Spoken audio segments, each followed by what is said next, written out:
My fellow shareholders, our wins in 2022 provided a much-needed boost in our journey to a first-world Philippines.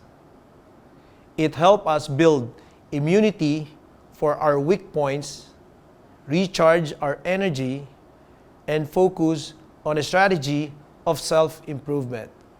It so happens this year is also our 25th anniversary. That's more than 2 decades of exploring and innovating ideas and projects that made us into one of the country's leading infrastructure developers.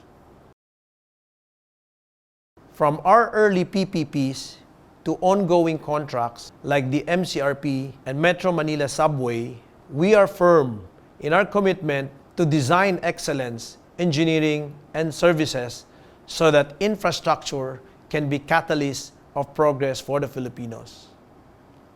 Although we face difficulties during and after COVID-19 in maintaining profitability and an intact financial position, with rising crude prices, unexpected global recession, and the Russian-Ukraine war, we searched for new opportunities that became a panacea for our difficulties. In 2022, Megawide recorded 14.8 billion in revenues and delivered a net income of 2.83 billion, reversing the 893.2 million loss reported the previous year. The net income figure includes the exceptional gain from the airport transaction and one-off items related to terminated contracts in our construction business that were negatively impacted by the pandemic in 2020.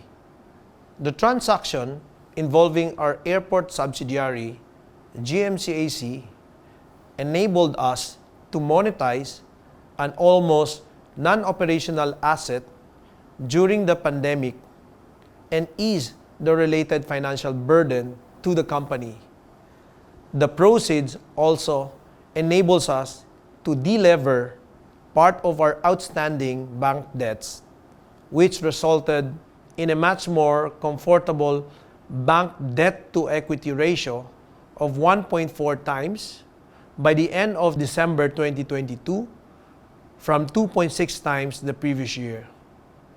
Our revitalized financial position will offer us much-needed flexibility and capital raising capacity as we chase our long-term sustainability goals. We may have taken a minority role in a major asset, but it boosted our greater organization by improving our balance sheet and unlocking funds that will accelerate our move into more cycle-resilient, scalable, and emerging growth segments. This includes the natural progression of our construction and engineering unit into higher value-generating businesses and give more momentum to our forward integration initiatives within the group. We are equally responsible to the environment, the society, and all stakeholders, and our ultimate goal of shared prosperity should prioritize social well-being, economic equity, and ecological sustainability. That is why we are convinced our CSR activities should have long-term relevance.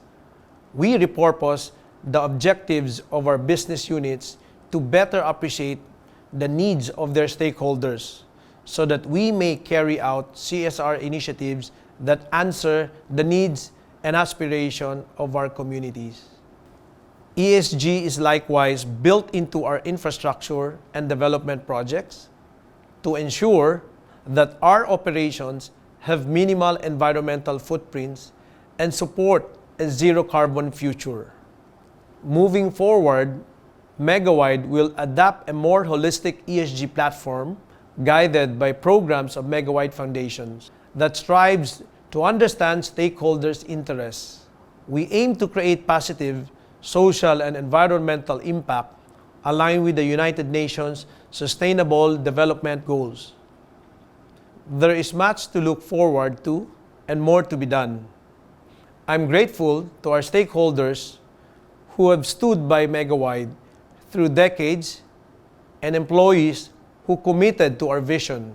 I'm equally thankful to our host communities, financial and business partners, and regulators for their continued support and confidence in our organization. Thank you for sharing our vision and keeping our passion for a first world Philippines burning bright unto the next 25 years and more.